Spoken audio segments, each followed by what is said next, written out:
No Kings protests scheduled to go off around the country tomorrow. I like to call it the sore loser protests. I'm going to break down here why this is the most ridiculous thing and also what might be the good thing about the No Kings protests going on. All right, let me break it down. First of all, what can you expect? You can expect a whiteout. It's going to be a whiteout tomorrow, meaning that it's going to be a bunch of white liberals that are going to be attending this protest. You are not going to see much diversity. They had one of these No Kings protests before, and it was basically a whiteout there as well. So, and primarily you're going to see a lot of white liberal women. Even most of the men that show up are going to be women. You're not going to know who's who at some of these things, but it's going to be a whiteout. That is for sure. And this is really like a almost like a kind of AA meeting for Trump derangement syndrome patients. That's really what this is all about. It's about a bunch of people whose lives have been destroyed because they've allowed Trump to live inside of their heads rent-free, 24 hours a day. They are completely ripped apart because of President Donald Trump. He owns all of the space inside of their heads. They can't seem to think straight or see straight because they are so filled with anger and hatred towards President Donald Trump, aided and abetted by, of course, the media and the Democrats. They have no basis in reality for any of this hatred towards President Donald Trump. They're calling him a king. That is one of the most dumbest things you could imagine, calling President Donald Trump, who is the people's president. Okay, they try to call him a king. This is a guy that the first time he ran got 62 million votes. Then they impeached him twice. They threw everything in the book at him during that presidency. He faced against COVID-19. They did everything possible to hurt Donald Trump. And what happened when he ran for his reelection? He gained 11 million more votes, okay? And lost magically. He lost, right? So he gained 11 million more votes the second time he ran. That is almost unheard of. Very few presidents have gained more votes the second time they ran. President Donald Trump smashed that with 11 million more votes. And then after they took that election away from him, what happens? He comes back in 2024 after they tried everything in the book to put this guy in prison. They tried, he was almost assassinated twice. They tried to take him off of the ballot in many states. They did everything possible to destroy his image with all the lawsuits that they had, all the false claims against him.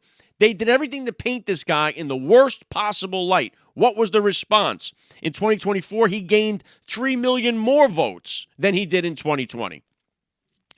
Very, very few presidents, if any, got more votes that ran 3 times, got an increase every time they ran. No president in history has more combined votes than President Donald Trump. He is the people's president, despite the fact that they tried everything in their power to turn the people against President Donald Trump. He only gained more strength because the people have realized that what the Democrats have been saying about him and what the media have been saying about him was wrong. They were wrong almost every single time, from the Russia collusion to the trials that he faced with the bank thing and all that stuff to everything that they've tried to pin on him. It's been a joke, and people have woken up to that. They know that Trump is good for this country, and he is by far the people's president. You don't become a king by getting the majority of the vote of the American people, okay? What happened, on the other hand, was that the Democrats did not let you vote for your candidate. They gave you the candidate. They selected for you. So much for that democracy. They did not allow you to have a voice. Well, you had a voice in your primary and you chose Joe Biden. They knew, and I love how this whole thing played out too, where it's like as if they didn't know from the moment Joe Biden won the election in 2020 that he was never going to run for re-election. That was never in the cards. They were never going to. That guy was a puppet from the beginning. They had no plans to rerun him for election. It was always going to be their way to put Kamala Harris on the ticket without you getting an opportunity to vote. That was what that was all about. Talk about a king, right? Talk about authoritarianism. Talk about anti-democracy. They didn't give you the choice to pick your candidate. They gave it to you, and they tried to slip her right into the White House by attacking President Donald Trump and hurting and destroying his image. They called him the felon. They called him worse than that. I don't even want to say it. It was a disgrace what they did to Trump, trying to keep him off the ballot. A couple assassination attempts. They were hoping that Trump would go away and they could install their queen. Kamala Harris, but it all backfired on them. Honestly, I don't believe in this. Oh, all of a sudden they all had a change of heart overnight and decided that, oh, yeah, we can't have Biden run for reelection. This was long in the cards. He was never going to be running for reelection. But they knew that if they left it up to the people, Kamala Harris had zero shot. They would not have elected her to be their candidate to be president. Not in a million years. If they did an open and fair primary, Kamala would have had zero shot, just like when she tried to run for president against Joe Biden in 2020. She was in last place. She couldn't get any votes. She had to drop out. She couldn't make the cut, right? She couldn't cut the mustard. But they put her in there anyway. So anyway, you're going to have a whole bunch of these people claiming that Trump is a king, the guy that got more popular votes than any other president combined in history. They're going to tell you that he's a king. What has he done that's so authoritarianism? They're crying about ICE raids. This is their big thing. Oh, ICE raids, deportations. Trump hasn't even sniffed the ass of Barack Obama when it comes to deportations. Barack Obama deported far more people than President Donald Trump, which, by the way, just to show you how crazy this is, Barack Obama, when he ran for re-election, he lost 3 million votes, okay? Barack Obama, the Democrat favorite president of all time, lost 3 million votes when he ran for re-election. He still won, but he lost 3 million. His popularity dropped. Trump, when he ran for re-election, gained 11 million more and lost. But Barack Obama deported far more people than President Trump. Far more people. Where were the protests? And by the way, 75% of those people that Barack Obama deported, they didn't get any due process whatsoever. None.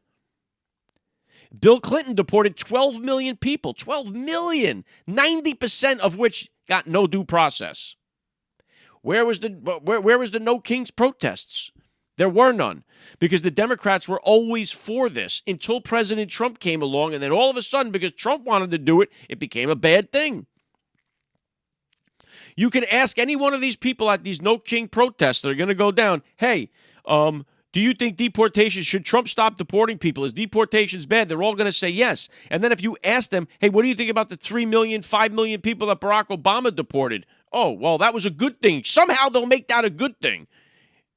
But they don't. All they have is hatred for President Donald Trump. That is what this protest is about. It's a crybaby rally is all it is. It accomplishes nothing. George Washington, you would argue, held the original No Kings protest, right? And they tore his statue down. Here's why I would say is the silver lining, the good thing.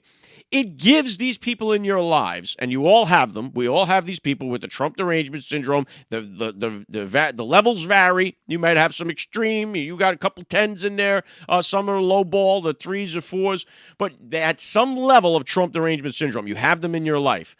These are people that need an outlet. This is going to be like a pressure relief for these lunatics who have allowed Trump to destroy their psychological life. So that is the only byproduct I see as a good thing. It gives them a chance to go and yell and scream around a bunch of people that are like-minded. Like, it's almost like I said, like an AA meeting. Oh, you're just as crazy as I am. Oh, look, this person's just Trump owns your mind too. Oh, you hate Trump too. So it's going to give them a place to go, yell, scream, cry, sulk, piss, moan, and get some of it out of their system. It changes nothing. We held our rally on November 5th, right? And almost 80 million people showed up to ours. Legit hours, not mail-in hours, right? Not 3 o'clock in the morning showed up. They showed up, and we overwhelmingly voted Trump in, and we overwhelmingly support President Donald Trump doing what he said, deporting these people that Joe Biden allowed into the country, and it is not going to stand. So that's the breakdown I have. Expect a lot of crying, a lot of sulking, a lot of yelling, and a lot of hatred and anger. We pray that we see no violence. That's the thing. They're already trying to say, oh, it's a peaceful protest before it even starts. You're going to have a bunch of these Palestinian, pro-Palestinian, pro-Hamas people going to be in that crowd. You're going to have a bunch of Antifa people be in that crowd. You're going to have a lot of violent people that are going to be there waiting for the drop of a hat to start going off with the violence. So but be careful of that. We pray that doesn't happen, that we don't see this, but you're dealing with a bunch of unhinged lunatics, so you never know what's going to happen. It's not as if there's not normally violence at all of their protests. Unlike, the MAGA, where their one protest that turned into the Democrat glory was January 6th, which we know now was a complete setup. Feds that are in the crowd, 275 federal agents in the crowd, plain clothes. We know you had Antifa dressing up as MAGA in there to incite the crowd. The whole thing was staged. We know it now. The J6 pipe bomber, what a mystery. The January 6th commission, they all get a pardon. What a coincidence. It was all a lie. But anyway, you've never seen anything like that prior to January 6th. You've never seen anything since January 6th because the MAGA crowd is a peaceful crowd. Even when Charlie Kirk got assassinated, you didn't see people taking to the streets in violence. And that's not what happened. When George Floyd went down, that's all you saw. So, but we pray for peace. Have some fun with it. Post up some videos on some of the biggest whack jobs that you see out there tomorrow, and I would have a good laugh and let them have their day to piss and moan and hopefully get some of it out of their system. It changes absolutely nothing. Trump firing on all cylinders. I love to watch it go down. I know you do too. You're listening to the Alec Lake Show.